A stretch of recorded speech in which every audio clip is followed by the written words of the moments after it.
syndicated bank loan is a commercial loan to a corporation made by a bank. The company's assets serve as collateral for the loan, so the loan is considered secured debt of the company.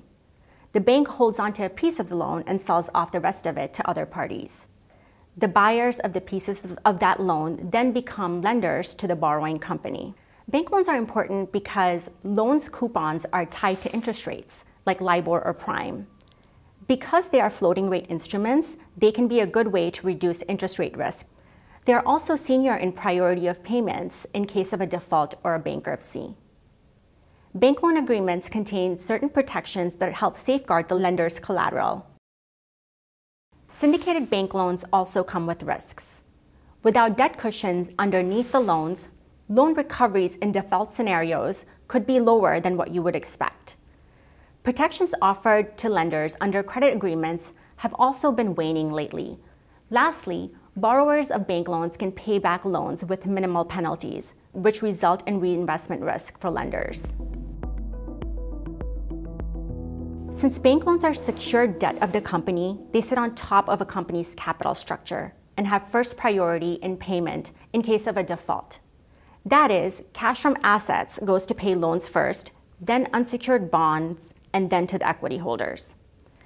The implication of that waterfall is that secured loans are the last to absorb losses when they do occur. Because loans are the first to receive payment and last to realize losses, they have historically recovered at higher rates than high-yield bonds have. Loan recoveries historically have been in the 70 to 80% range, while bond recoveries have been in the 40% range.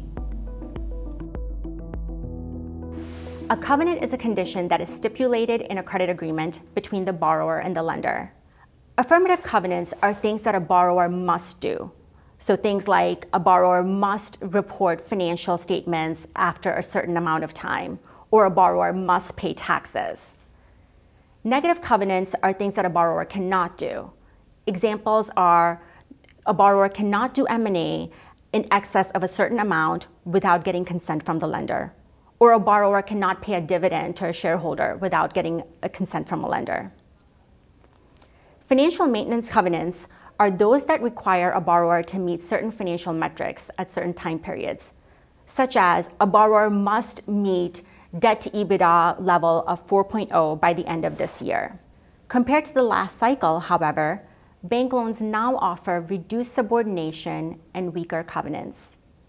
For that reason, it is crucial to scrutinize loan agreements to ensure that adequate protections are being offered. It is also essential to assess the capital structure of the borrower to make sure that there is adequate subordinated debt and equity to absorb first losses. In conclusion, bank loans are a good way to diversify a fixed income portfolio and have exposure to floating rate credit risk that sits on top of a company's capital structure.